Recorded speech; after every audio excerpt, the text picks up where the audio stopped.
Halo, halo, apa kabar? Kembali berjumpa dengan kami, saya Hersun Arif dan Bung Rocky Gerung. Bung Rocky, eh, hari ini kita kehilangan seorang tokoh yang saya kira ini sebenarnya udah langka ya di Indonesia, Pak Kwik Kian Gi meninggal dunia. Dan ini tokoh yang saya kira ini sangat kritis dan berani. Ini dan yang paling penting itu konsisten kan. Kalau banyak orang yang kritis berani tapi nggak konsisten. Tapi kalau Quick ini lengkap ya dan juga basis keilmuannya yang sangat kuat. Jadi eh, tidak terkejut kalau saya menyimak banyak sekali ucapan duka cita terhadap wafatnya Pak Quick Kian G ini. Ya, Pak Kwik Kian Gi wafat dalam usia yang panjang dan dalam keteguhan prinsip yang juga sepanjang usianya. Saya mengenal watak Pak Kwik sejak mahasiswa ya, ketika tahun-tahun 80-an ada debat ideologi ekonomi antara Arif Budiman dan Kwik Kian Gi yang memicu perdebatan tentang apakah Indonesia akan mengambil jalan kapitalis atau jalan sosialis itu. Dan debat itu juga seri debat itu kalau nggak salah itu semacam debat di kolom harian Kompas itu sampai sekarang masih sangat relevan karena kita mencoba menguji apa yang disebut sebagai sistem ekonomi dan apa yang kita sebut sebagai pilihan kebijakan. Tapi yang lebih penting adalah mengingat Kwik Kian Gi, artinya mengingat seorang pedagog. Kwik Kian Gi adalah pendidik yang memungkinkan kita mengenang dia pertama-tama sebagai akademisi, baru sebagai politisi, baru sebagai menteri pembuat kebijakan. Jadi Kwik Kian Gi tidak pernah lepas dari simpul intelektual Indonesia. Bahkan dia menyimpulkan sifat akademis dari kalangan kampus melalui tulisan-tulisan dia, keterangan pers, dan sebut aja wawancara yang tajam tuh. Dan itu yang saya kira membuat kita percaya bahwa negeri ini memang dihuni oleh banyak pikiran bermutu. Dan Pak Kwi adalah bagian utama dari satu generasi yang ya usia panjang, paham tentang apa yang terjadi selama Orde Baru, bahkan Orde Lama, lalu masuk pada Orde Reformasi, dan dia tidak pernah berhenti untuk mengucapkan kritiknya pada kebijakan polisi negara terhadap kebijakan negara dalam soal-soal pembangunan terutama. Nah, Kwik Kian Gi akan diingat sebagai seorang pedagog, bukan sebagai seorang demagog yang sekedar berbusa-busa di depan publik, di depan talk show, tapi tanpa poin itu. Jadi saya paham bahwa kita harus mengikuti cara Pak Kwi itu mengucapkan pikirannya dengan keteguhan metodologi dan keyakinan bahwa dia mengucapkan itu hanya untuk kepentingan perbaikan kemakmuran dan keadilan rakyat. Itu yang membuat saya menghormati beliau. Kalau Anda sendiri apa kenangan khusus Anda dengan Pak Kwik ini? Apakah ada momen-momen personal itu Anda bersama dengan Pak Kwik Kian Gi? Sebagai seorang akademisi tentu Pak Kwi tidak mungkin tidak membaca itu.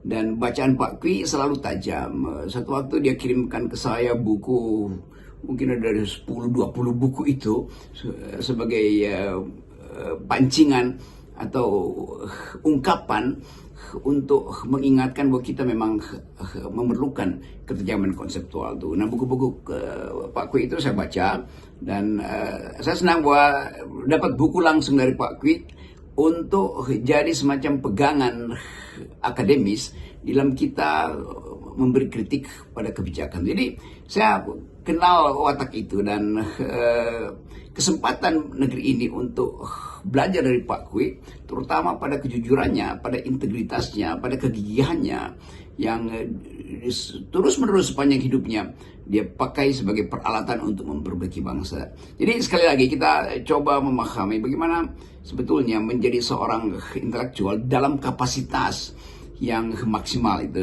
Kapasitas maksimal seorang intelektual adalah memberi kritik, bukan mengamini satu kebijakan, tapi memberi kritik. Nah, pengertian-pengertian dasar tentang kritik kebijakan itu justru diajarkan lewat tulisan-tulisan pendek Pak Kwi tentang pandangan-pandangan dia yang kadang-kala sangat sinopsis di dalam rumusan yang tajam itu, tetapi butir-butir wisdom tetap ada di situ tuh. Jadi Kwi Kian Gi adalah manusia Indonesia yang sangat patriotik dan tidak peduli dengan kekuasaan, kendati Pak Kwi punya jabatan sebagai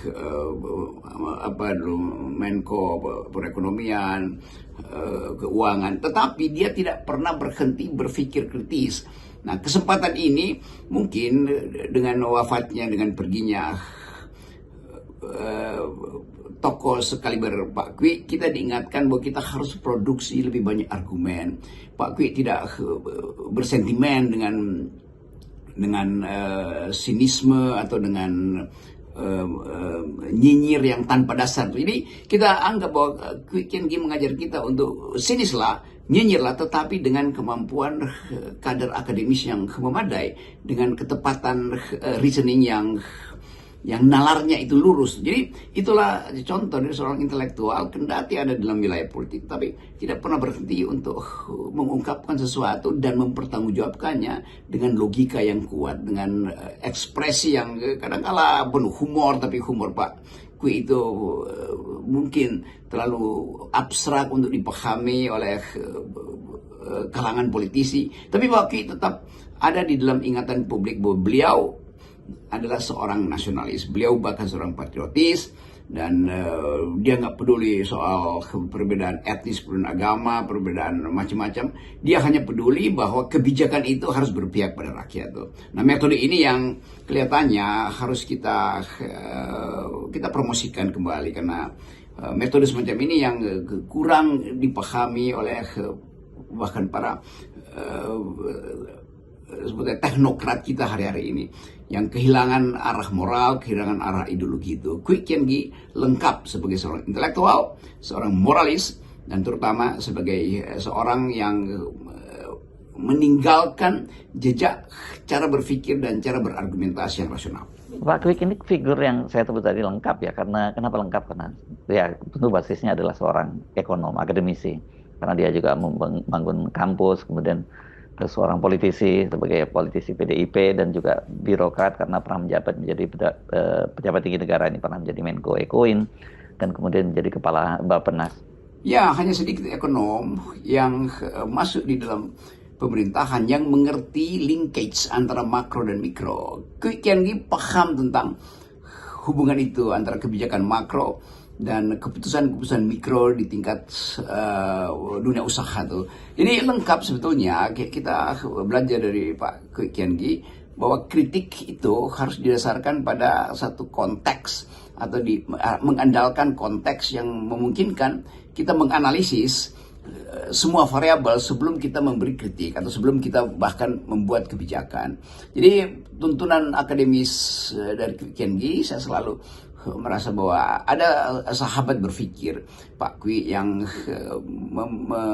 menyebabkan ilmu itu tidak sekedar disimpan di kepala, tetapi diuji di dalam kebijakan. Nah, Kwi Kian Gi tokoh yang jarang kita temukan ada seorang ekonom yang paham kebijakan ekonomi di dalam konteks politik, atau sebaliknya kebijakan politik harus dimanfaatkan untuk menghasilkan keyakinan bahwa negeri ini dituntun ke arah yang benar. Jadi Kwi Kian Gi ada di dalam tradisi itu. Dalam banyak hal kita gagal untuk mengaktifkan akal sehat kita, dan hanya sekedar memamerkan kemampuan retorik tetapi tanpa substansi. Kwi Kian Gi adalah orang yang retorikanya bahkan sangat minim tuh, tetapi logikanya sangat kuat. Nah, kesempatan percakapan publik hari-hari ini memungkinkan kita, atau harus mengizinkan kita untuk meniru saja apa yang dilakukan oleh Kwi Kian Gi. Jadi meniru bukan artinya sekedar memakai metode Kwi Kian Gi, tapi mengandalkan analisis itu pada satu debat yang sungguh-sungguh berdasar tuh. Dan debat yang berdasar harus dimulai dengan ketepatan mengambil kesimpulan dari premis-premis yang beredar di publik, lalu diucapkan dalam bentuk proposisi-proposisi yang bisa diuji kembali itu. Jadi Kwee Kian Gi itu mengandalkan dialektika di dalam upaya untuk menghasilkan kebijakan. Nah, metode ini sebetulnya yang harus dipakai oleh kabinet, yaitu berdialektika dengan opini yang berbeda sekaligus memanfaatkan opini itu sebagai pengimbang pembuatan kebijakan. Ini kelihatannya yang bisa saya simpulkan dari cara Kwee Kian Gi mengolah public policy berbasis argumen akademis, tapi sekaligus dalam upaya untuk memancing perdebatan supaya public policy itu diuji secara habis-habisan dengan cara yang sangat keras, karena akibat dari ujian yang keras itu adalah wisdom. Akibat dari konflik di kepala itu adalah kebijakan yang memungkinkan rakyat mengerti bahwa arah yang sudah diperdebatkan itu dihasilkan bukan sekedar dari upaya retorika, tapi dengan logika yang kuat. Nah, moral publik hari ini justru dihalangi atau terhalang untuk mengakses pengetahuan yang basisnya adalah kemampuan komprehensif tentang ilmu pengetahuan dan kebijakan, karena impact politik atau faktor politik terlalu banyak mempengaruhi kebijakan. Padahal kebijakan yang bermutu harus dihasilkan pertama-tama dari nalar, dari konsep akademis, dari poin-poin yang memungkinkan orang meriset kembali apa sebetulnya dasar kebijakan dibuat. Itu yang boleh kita pelajari dari cara Kwee Kian Gi mengucapkan pikirannya dengan dasar argumentasi yang kuat dan dengan keinginan yang mulia hanya untuk memungkinkan kebijakan publik itu tidak merugikan publik. Jadi bagaimana kita harus mengingat dan memposisikan orang seperti Pak Kwee Kian Gi ini di saat kita ini sekarang semakin kehilangan tokoh-tokoh panutan model Pak Kwee ini?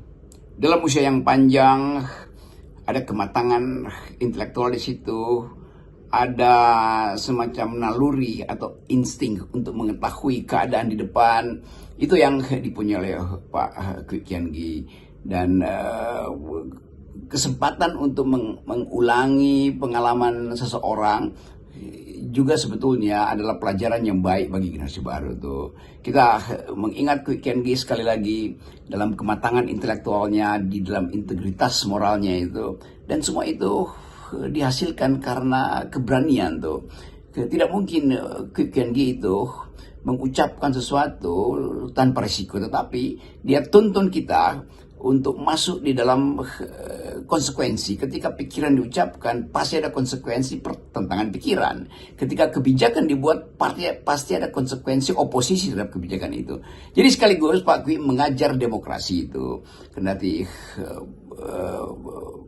kesempatan itu telah hilang hari-hari ini atau kurang lagi terlihat, tetapi dia bisa dikembalikan melalui pelajaran atau cara hidup dari seorang akademikus, seorang politisi, tapi lebih dari itu dia adalah seorang patriot, seorang nasionalis yang tidak mungkin berpindah prinsip, kendati politik seringkali membujuk kita untuk bersifat pragmatis. Kwee Kian Gi tidak bersikap oportunis, dia selalu ada di dalam arah moral, dan kepemimpinan moral itu atau ketekunan untuk menguji satu kebijakan itu dalam bentuk kritik, itulah yang jadi modal Kwee Kian Gi masuk di dalam daftar dari tokoh-tokoh bangsa ya, atau sebetulnya kritikus bangsa atau akademikus bangsa yang paham hubungan antara politik dan ilmu pengetahuan. Jadi Kwee Kian Gi memanfaatkan pengetahuannya yang luas itu hanya demi kepentingan rakyat, bukan demi pedantik atau pamer tentang pengetahuan, tapi dengan impact politik. Nah, kita mengenang Pak Kwee. Selamat jalan Pak Kwee, sahabat saya, teman berpikir bangsa ini. Semoga teladan dan sebetulnya watak dari Kwek Kian Gi itu diikuti oleh generasi hari-hari ini yang terlalu banyak mengkonsumsi data, terlalu banyak bertanya pada artificial intelligence tanpa berupaya untuk memberi kritik terhadap kehidupan ekonomi, kehidupan politik, apalagi kehidupan kebudayaan kita. Jadi Pak Kwek beristilah dengan tenang, seluruh pikiranmu ada di dalam atau menjadi warisan bangsa ini. Bahwa pernah ada seorang yang sebetulnya minoritas karena Pak Kwek adalah orang Tionghoa, tetapi itu bukan lagi menjadi sebetulnya bukan lagi menjadi penanda pada seseorang, tetapi penanda utama Kwek Kian Gi adalah dia berpikir rasional, dia mengerti arah kebijakan yang sedang dia uji, tapi lebih dari itu dia abdikan pengetahuan dia itu dan kebijakan yang pernah dia buat itu demi kepentingan negeri ini. Jadi dia adalah seorang nasionalis, dia adalah seorang humanis, dan hanya dengan cara itu kita mengenang kepergian Kwek Kian Gi. Salam akal sehat.